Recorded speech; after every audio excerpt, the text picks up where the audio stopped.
रात के तकरीबन 11:30 बजे थे। रोहित बहुत तेजी से अपनी कार को चलाता हुआ आगे बढ़ा जा रहा था। बारिश और आंधी इतनी तेज थी कि बस गाड़ी का बोनेट ही दिख पाए ठीक से, वही बहुत था। लेकिन रोहित को कौन समझाता। एक बम्पर सड़क पर क्रॉस करते ही कुछ शायद इतनी स्पीड में कार के चलते हुए बम्पर पर गुजरने से ढीला हो गया था, जिसकी वजह से खटर पटर लगी हुई थी। रोहित ने सोचा कि जरा सा ही और जाना है, तकरीबन 10 किलोमीटर ही था, तो ज्यादा परेशान न होकर उसने गाड़ी की रफ्तार वैसे ही बनाए रखी और कार चलाता रहा कि जब अचानक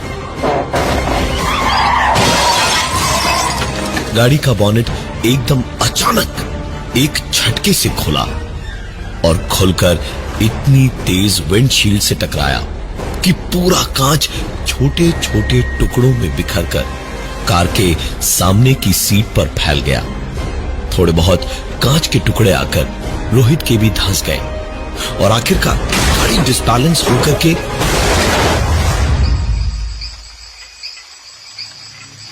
एक पेड़ से टकरा गई और रोहित की मौत हो गई।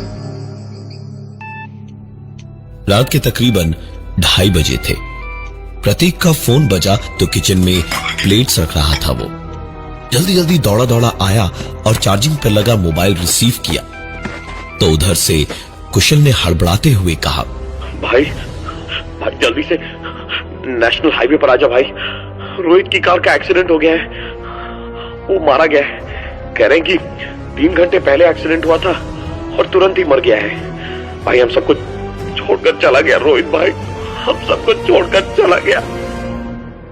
ये सब सुनकर प्रतीक थोड़ा चिढ़ गया था और वो कुशल पर चिल्लाया, देख फालतू ना रोहित के साथ मिलकर मजाक करके मेरा दिमाग मत खराब कर, थक गया हूं। सोना है मुझे, और मजाक के पहले सोच समझ लिया करो तुम दोनों। अभी 20 मिनट पहले रोहित यहां मेरे घर से निकला है, तो कैसे 3 घंटे पहले मर गया भाई। कुशल ने पूरी बात सुनी तो जैसे उसके गले से सांप लिपट गया था कोई। घबराकर हकलाते हुए उसने कहा, भाई क्या बोल रहा है यार तू पागल हो गया क्या? अरे वो सचमुच मारा गया है। अभी पुलिस का फोन आया था। एक काम कर, आजा हाईवे के पुराने चौक पे, मैं तेरे को मोड़ पर ही मिलता हूं, हम दोनों साथ में चलते हैं। प्रतीक ने भी तुरंत काम धाम छोड़ छाड़कर वहां पहले जाना बेहतर समझा। क्या पता सचमुच कुछ हुआ हो, लेकिन कैसे? क्योंकि अभी 20 मिनट पहले तक तो रोहित यहीं घर पे ही बैठा था। प्रतीक भी निकल पड़ा उसी बरसात में कुशल के पास और कुछ ही देर में हाईवे के पुराने चौक के सामने प्रतीक भारी बरसात में गाड़ी कोने में ले रहा था। कुशल सामने एक बिल्डिंग की खिड़की के छज्जे के नीचे छाता लिए हुए बारिश से बचने को खड़ा हुआ था, जिसके ठीक सामने जाकर प्रतीक ने अपनी गाड़ी लगाई, अपनी उल्टी तरफ की खिड़की का कांच नीचे किया और बरसात की उस आवाज में कुशल से कहा, आजा कुशल, अंदर आजा। कुशल छाते को बंद करके बैठने के बजाय छाता सर पे लिए हुए नीचे झुका और प्रतीक से बोला, क्यों बैठूं आपकी गाड़ी में भाई साहब? ना मैं आपको जानता हूं ना आप मुझे, तो फिर क्यों बैठूं? प्रतीक को ऐसा लगा जैसे किसी ने उसे थप्पड़ मार दिया हो। वो कुछ बोलने को खुले कांच से सर निकालने ही जा रहा था जब उसकी ओर की खिड़की के कांच पर जोर जोर से किसी ने खटखटाया। प्रतीक कुशल की बात भूलकर देखने को पलटा कि उधर कौन है, तो उसको अब थप्पड़ जैसा नहीं बल्कि हजारों वोल्ट का झटका लगा। सामने कुशल खड़ा था और कांच खटखटाता हुआ दबी हुई आवाज में बाहर से चिल्ला रहा था, प्रतीक दरवाजा खोल, साले भीग रहा हूं मैं इधर, खोल दरवाजा। प्रतीक तो सन्न रह गया था ये देखकर। तुरंत ही पलटकर प्रतीक ने वापस देखा तो एक पल को लगा जैसे दम घुटने लगा था उसका। दूसरी तरफ कोई नहीं था। प्रतीक ने वापस दूसरी ओर देखा तो कुशल अभी भी गाड़ी के शीशे को खटखटा रहा था। प्रतीक ने गाड़ी का लॉक खोला। कुशल अंदर बैठकर पानी झाड़ने लगा रेनकोट से और गुस्से में कहने लगा, अरे पागल, हाँ, कब से खटखटा रहा था मैं? तू बहरा हो गया क्या? हाँ? मजाक सूझ रहा है? मैं इधर खड़ा खिड़की ठोक रहा हूं और तू पता नहीं उधर क्या बकबक किया जा रहा था। अब चल, बढ़ा गाड़ी। प्रतीक चाह कर भी कुछ बोल न पाया। मुंह खोलकर बोलने की कोशिश की, लेकिन एक भी लफ्ज नहीं निकला। खैर, प्रतीक ने गाड़ी आगे बढ़ाई। उसी खराब मौसम में वो चल पड़े हाईवे पर, वहां जहां कुशल का कहना था कि रोहित का एक्सीडेंट हुआ था। कुछ आगे गए ही थे जब कुशल ने फिर से कहा, भाई एक मिनट गाड़ी रोक, सिगरेट ले लूं जरा।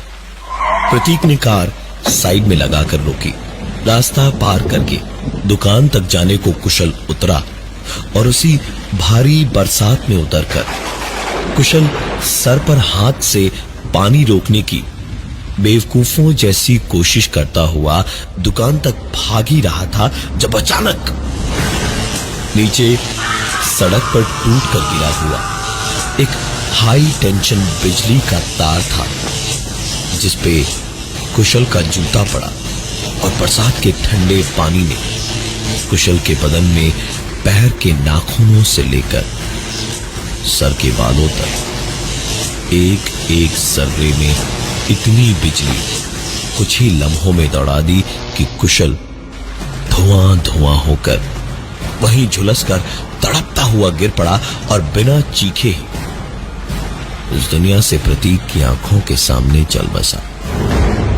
प्रतीक की आंखें ये मंजर देखकर उसी पे ठिठक के रह गई।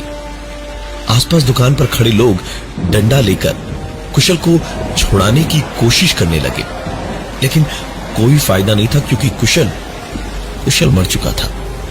प्रतीक जब तक कुशल तक धीमे धीमे कदमों से इस उम्मीद से पहुंचा शायद वो कराहता हुआ उठेगा और कहेगा, अरे दिखाई नहीं ये तार, चल चल चल घर चलते यार। तब तक कुशल इस दुनिया से बहुत दूर पहुंच चुका था। प्रतीक की आंखों के आंसू इस ठंडी बरसात के पानी में भी गर्माहट महसूस करवा रहे थे। प्रतीक किसी मूर्त की तरह खड़ा हुआ अपने दोस्त कुशल की बेजान अकड़ी हुई लाश पथराई आंखों से देख रहा था और उसके देखते देखते ही अचानक प्रतीक ने जेब से फोन निकाला और स्क्रीन पर नंबर देखा तो एक बिजली का झटका उसे अब लगा, क्योंकि फोन करने वाला कोई और नहीं रोहित था, जिसकी मौत की खबर पाकर प्रतीक और कुशल निकले थे और रास्ते में कुशल मारा गया। रोहित के नंबर से बजता फोन देखकर प्रतीक के होश ही उड़ गए। उसी ठंडी बारिश में उसे आंसुओं के साथ पसीने की बूंदों की गर्माहट भी महसूस हो रही थी। उसने घबराते हुए फोन उठाया और हकलाकर कहा, हेलो। तो उधर से आवाज आई, अरे प्रतीक तू कहाँ है? शायद अपना वॉलेट तो तेरी गाड़ी में ही भूल गया हूं यार मैं। प्रतीक ने गाड़ी में झांका तो देखा वॉलेट पिछली सीट पर पड़ा था। उसने कहा, लेकिन कुशल ने तो कहा था कि तू एक्सीडेंट में मारा गया, तू जिंदा? भाई ये हो क्या रहा है मेरे साथ? अपनी ही मौत की खबर सुनकर कोई भी सकते में आ जाएगा। रोहित जरा घबराते हुए बोला, भाई तू पागल हो गया है क्या? क्या बकवास क्या कर रहा है बे? जिंदा नहीं हो तो क्या मेरा बहुत तुझे फोन कर रहा है? और मर गया तो वॉलेट लेकर क्या करूंगा मैं? तू है कहां पर? प्रतीक जैसे अभी तक किसी बर्फ की सिल्ली जैसा जमा हुआ था और अब अचानक पिघल गया। प्रतीक ने रोते रोते रोहित को पूरी बात बताई और बताया कि इस वक्त कुशल की लाश उसके सामने पड़ी थी। रोहित ने तुरंत कहा, प्रतीक अगर तू मजाक कर रहा है ना तो मैं तेरी टांगे तोड़ दूंगा। मैं आ रहा हूं, तू वहीं पर रुकना और टेंशन मत ले, मैं अभी तुरंत आ रहा हूं। उफ, ये इंडिया की सड़कें भी ना यार, एक बम्पर आया नहीं कि बस गाड़ी पूरी बजने लगती है। तू टेंशन मत ले प्रतीक, मैं अभी अभी तुरंत आ रहा हूं। इतना ही कह पाया था रोहित कि जब गाड़ी का बॉनेट अपने आप अचानक खुल गया और सामने का शीशा चकनाचूर होकर ऐसा बिखरा कि गाड़ी सीधे सामने एक पेड़ से जा टकराई।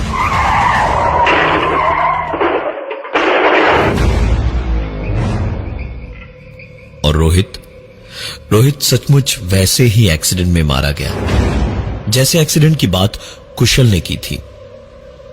प्रतीक जैसे नर्मदिल इंसान ने एक ही रात में अपने दो सबसे अच्छे दोस्त खो दिए। इसका ऐसा असर पड़ा उस पर कि प्रतीक बुरी तरह पढ़ाई लिखाई से मन उचाट करके हर वक्त घर में बंद रहने लगा। घर से दूर होने की वजह से यहां रहने वाले रिश्तेदारों ने एक साइकियाट्रिस्ट से बात की। रिया नाम की साइकियाट्रिस्ट ने प्रतीक के बारे में पूरी बात को अच्छी तरह से समझा और ठीक वक्त पे हफ्ते में 3 दिन जाकर प्रतीक को देखने लगी। प्रतीक की हालत सुधरने में तकरीबन 4 महीने का समय लगा, लेकिन इस दौरान दोनों में प्यार भी हो गया। प्रतीक बहुत तेजी से ठीक होने लगा, बेहतर होने लगा और कुछ ही वक्त में वो बिल्कुल ठीक था। आज प्रतीक को अपनी नौकरी का ऑफर लेटर मिला था। उसने सोचा कि आज ही रिया को डिनर डेट पर ले जाएगा और अपने दिल की बात कह के उसे शादी के लिए पूछेगा। प्रतीक तय किए हुए 5 स्टार रेस्टोरेंट के पास पहुंचा तो दूर से देखा एक बेहद खूबसूरत लाल लंबी गाउन जैसी ड्रेस में रिया उसकी ओर पीठ किए हुए खड़ी शायद मेन्यू कार्ड देख रही थी। प्रतीक ने अपनी टाई ठीक की और रिया के पास गया और उसके कंधे पर हाथ रखा। रिया पलटी और प्रतीक के मुंह से निकला, आई एम सो सॉरी, मुझे लगा मेरी फियांसे बैठी है, मुझे माफ कर दीजिएगा। उस लड़की ने भी पलटकर बस मुस्कुरा दिया। प्रतीक ने शुक्र मनाया कि उसे जलील नहीं होना पड़ा इतने लोगों के बीच, और फिर 2nd फ्लोर पे बने इस रेस्टोरेंट के कांच के दरवाजे पर खड़े होकर नीचे सीढ़ियों पर नजर डाली तो प्रतीक बस देखता ही रह गया।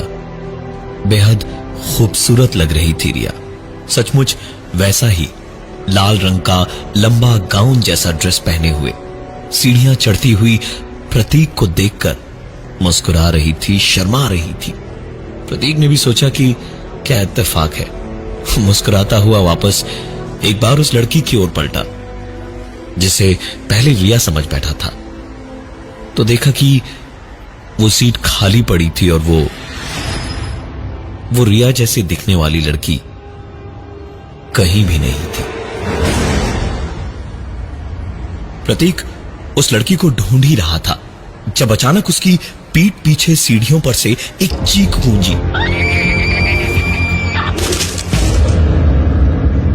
प्रतीक की आंखों के सामने रिया का पांव फिसला और वो सीढ़ियों पर उल्टी होकर सर के बल गिरी, जिससे उसकी गर्दन और सर की हड्डियां टूट गईं और लगभग तुरंत ही उसकी मौत भी हुई। प्रतीक एक बार फिर मौत के आगे जिंदगी को हारता हुआ देख रहा था।